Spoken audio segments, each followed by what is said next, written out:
Here we are with another Pauper League. I'm gonna delve a little deeper into the deck this time. Pondered over a lot of decisions. We decided to take out Artful Dodges. I'm gonna be putting in Shadow Rift and some Gushes. I'm putting in 3. We've always had a problem with Artful Dodge where it hasn't been that useful. Shadow Rift draws us another card, so it's probably gonna be good. Also, instant speed might be pretty important. I took out an Apostle's Blessing for one of them as well. I took out the counter spells and the Stone Rains from the sideboard as well. The Stone Rain just was never that useful anymore. It used to be sideboard against Urzatron, but that's not as big of a thing. I haven't had the problems against it that I used to.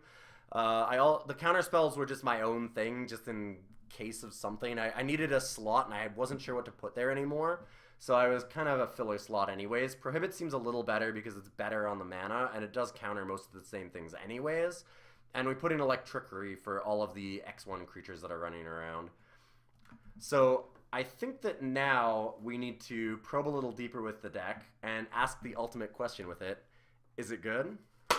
Oh! Oh god, why? You know what you did. Alright, I've recovered enough for round 1 here. And we will in fact go first. Well, this looks good. We've got Delver, we've got Nivik Cyclops, we've got the lands to play them. Can't complain too much about a hand like that. We even have Preordained to search things out and a Battle Rage for the combo. This is one of the better hands that you can have, I think. Hand looks really good. I think I play Delver on turn 1 and go for the Swiftwater Cliffs turn 2, because I'm not going to be able to play Nivik Cyclops right away anyways. So I'd rather have the chance of flipping Delver right away. Get one extra look at the top of my deck here. We can preordain next turn still, and that's probably the best play we can make anyways. And we're still not ruining our curve for Nivik Cyclops. Yeah, that looks like what we want to do. Our opponent's looking like they're in the tank about what they want to do. Well, we'll wait here for a minute, and when they decide, we'll be good to go. Oh, there we go. Oh, that didn't take very long. Have our whole turn 1 mapped and everything. Delver and go. See what our opponent is here. Ah, Affinity. Okay. This is one of the decks where they're pretty good. I think that if I had the chance and the money, I'd probably spend a bit of money on Gorilla Shamans, which are just absolutely amazing against Affinity. The problem is that they're also like $15 a piece, and for Pauper that's pretty expensive, so I'm not sure that I want to test that out yet as a sideboard card. It's hard to just drop an extra $30, $40 on the deck that it's already worth only about that much. So I'll think about it. We'll preordain here anyways. I'm going to bottom the land, top the Ponder, and then we can pass the turn. Him using the Galvanic Blast on the Delver is actually okay. It just means that he has less possible removal spells for Nivik Cyclops, which is good. Or if I get a... Oh, okay. A Kiln Fiend, then he has less too. This might be a Brew, or it could be Kuldotha, or just Guy Kuldotha. So that might be the difference here. He could have a ton of removal spells. I'm gonna go out on a limb here and play the Nivik Cyclops, because if he doesn't have it, I can just kill him next turn. But he might play a Journey to Nowhere.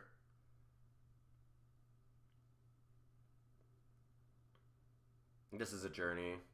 Nope, Secluded Step. Okay, that's good. That's very good. Yeah, he's Jeskai. Alright. Oh, is it 21 life? Can I kill him from there? I think so. Oh, Gush definitely makes it that much. So we go tap, tap, Ponder, Gush. That leaves us with... Then we replay the land. We've played 2. That's 6, 7.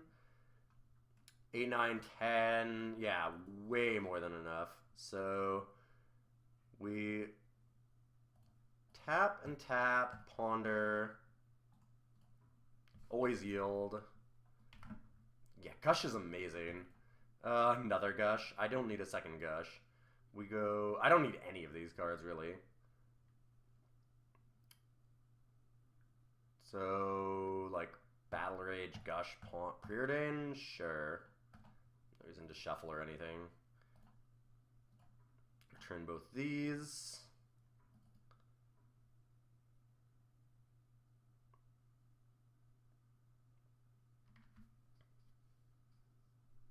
He's pausing here for a minute. He can't have anything, though. Like, Daze is a possibility, but he doesn't have any islands, even. And I don't think his deck would play Daze, but, like, that's the only thing that I could think of in Pauper, even, that would work. Play the Mountain here, actually. Then we bolt him in the face.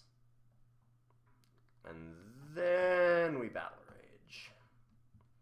And deal more than enough damage. 26 alone from the Cyclops, another 3 from the Bolt. I think we got him. Bam. Alright, on to sideboarding. So against Affinity, Flame Slash is actually pretty good against Affinity, because they've got a lot of... Oh wait, he's not Affinity, what am I talking about? Against Kuldotha Jeskai. Oof, I haven't played this deck as much recently. Let me think about this. I'm probably going to want some Dispels and Prohibits. Probably Prohibit and Pyroblast, because they tend to have a lot of removal and counter spells from what I remember. It's been a little bit of time, like I said, since I've actually seen the deck. I want Pyroblast for sure. I'm pretty sure that I want Prohibit as well. Now, what would I take out? That's the question. Because, like, their deck revolves around Mull Drifter and, like, Kuldotha Rebirth is the card that it's named after, because they use a lot of, like, Prophetic Prism, Ichor Wellspring, and sacrifice those kinds of cards to get a bunch of goblins off of them. They also are going to use, like, Core Skyfisher, Glinthawk, and just kind of return those types of creatures to their hands so they can use them over and over and over and get lots of value off of it. Their sideboard probably is going to have, like, a bunch of removal. I've seen a lot of Journey to Nowheres from them. I was just looking at the metagame, and it says actually that they run the COP red, possibly. So I might put in the Flaring Pains. I don't remember that specifically, but I could use those. I'll keep that in mind. I think that for now, Prohibit's just really good in general. Like, it counters a lot of things. So I think I'm going to put in Prohibits. Maybe over... Ugh, this is a tough one. What would I take them out for? Like, I don't mind Pyroblast and I don't mind Prohibit. Pyroblast is a little more narrow because they don't have that many blue spells. It's mostly just Mull Drifter. I think I put in 2 Prohibits. Maybe take out a Probe. Because I think that I'm not going to be able to go super, super fast against them. And maybe 1 Gush.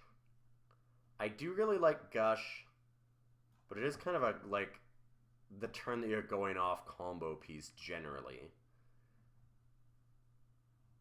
Because it's just a free spell that draws you a lot more gas. Maybe a Bolt.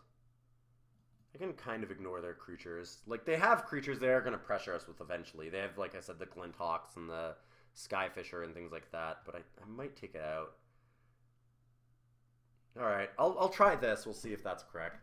It's been so long since I've played against Kuldotha Jeskai that it's hard to remember exactly how to sideboard against them. You're going to see a lot of value removal and a lot of just, like, bouncing creatures back and forth to get extra value off of them. A lot of the decks that I've seen run, like, Seagate Oracles. Some of them run Lone Missionary. Some of them, like, all those kinds of cards. So, like, Seagate Oracle so they can draw extra cards. Lone Missionary gains them for life. He mulliganed here. Let's look at this hand. This is a really mediocre hand. It has 2 Delvers, but it has no draw spells, too many lands, and a Battle Rage that's useless without a Kiln Fiend or a Nivik Cyclops. That being said, I might still keep it, just because double Delver early is pretty good pressure. So I'm actually going to keep, especially when he mulligans, like, if I can flip a Delver really early, that's just so good for me. Oh wow, he mulliganed to 5. Yeah, that's looking good then. I'm happier with this hand the more that he mulligans, because it feels like a pretty aggressive hand. He might have a Galvanic Blast. I mean, I'm going to walk into it. Play a Delver. Next turn we Delver and Swiftwater, probably. I guess if he doesn't kill the Delver, I Delver and I Ponder, so I can make sure that I flip both of them. It depends on what we reveal here. Hopefully not a land. Gataxian Probe. That's a good one. That's actually really good here, because I want to see what's in his hand for sure. Let's take a look. I think I just pay the life. And let's get out our notepad here. It's always good to remember what your opponent has in hand. Make sure you write it down. I've fallen into the trap of not writing it down many, many times. So, Ancient Den, Journey. Journey to Nowhere is a good one. Okay, that's an important card. So he's got Ancient Den, Journey to Nowhere, Dispel, and Muldrifter. Okay. Well, all those cards are pretty good. He's kind of screwed on mana, though. He can't really play the Muldrifter except as the evoke cost. Dispel I can play around. Journey is more of an issue, but it's just going to remove one of our Delvers for now, so it's not too big of a deal. Another Gataxian Probe. Well, I don't want to go all in on them yet. Let's... Do I Delver and Ponder to try and get the flip? Probably. So we go Delver, Ponder. Oh, goodness. Well, I'm really glad we did. I do not want any lands. Another Delver. That is a lot of delving. Alright, I'm liking this, because we've got a ton of pressure, and he only has one removal spell. He just has that Journey. So, he can hold up Dispel all he wants, but we don't actually have that many things that he can Dispel right now. So he evokes the Muldrifter. That's a really good sign. I like that he's not using the Journey yet, because we can keep pressuring him with these Delvers. This is a very different hand than normal. We're going to probably even Battle Rage next turn just to deal damage directly to him. Oh, we have Swiftwater, though. We can't do it. If we get a Mountain, not that I necessarily want that. I'd like to flip the Delver. I'm just thinking that, like, if I can use it now, it might be the time to do it. Just because we've got so much pressure that we could kill him with just the Delvers quite easily. I mean, we're hitting him for 7 here if I Battle Rage. I think I'm going to go for it. If I use the Battle Rage now, too, the important thing is that, like, a Kiln Fiend or an Evict Cyclops probably won't need the Battle Rage afterwards. He's already going to be at 11. I just need to chain together, like, 2 spells to kill him. Because I can't imagine I don't hit him for some amount more damage. So we got rid of the Muldrifter. We know that he has Dispel, and we know he has Journey, and he just plays the Journey. So we only know Dispel in his hand now. Probably a good time to Gataxian Probe him again, so we can see what's up. Come on, flip. We've got a lot of hits, so hopefully we just get one randomly.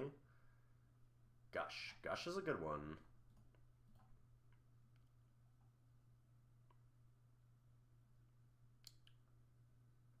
Alright, so I mean, we have lethal in 2 turns. Pyroblast, okay. That is annoying.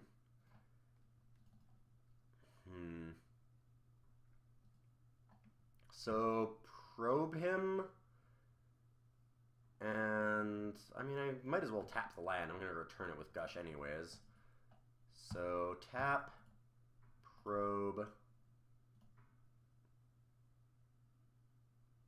Don't need to pay the life yet. If we get him to use all of his gas on these kinds of things, that's going to get pretty good. Dispel Ichor Wellspring's Step, so...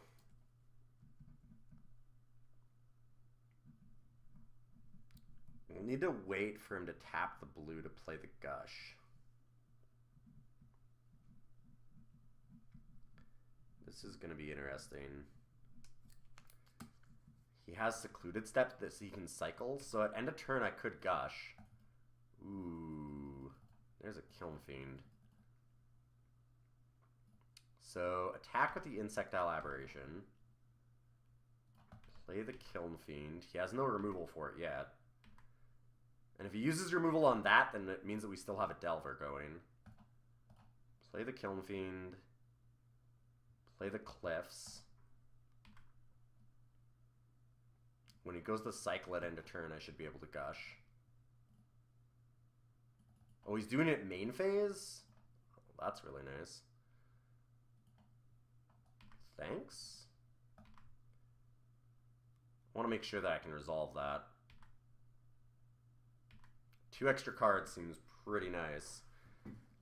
Another Battle Rage. Cyclops is good. More threats is always nice. Ah, Glinthawk. That's a bit annoying. Especially knowing that he has the Dispel. Ichor Wellspring. Holding the Dispel up. Crap. Just tap it. Play another creature or something.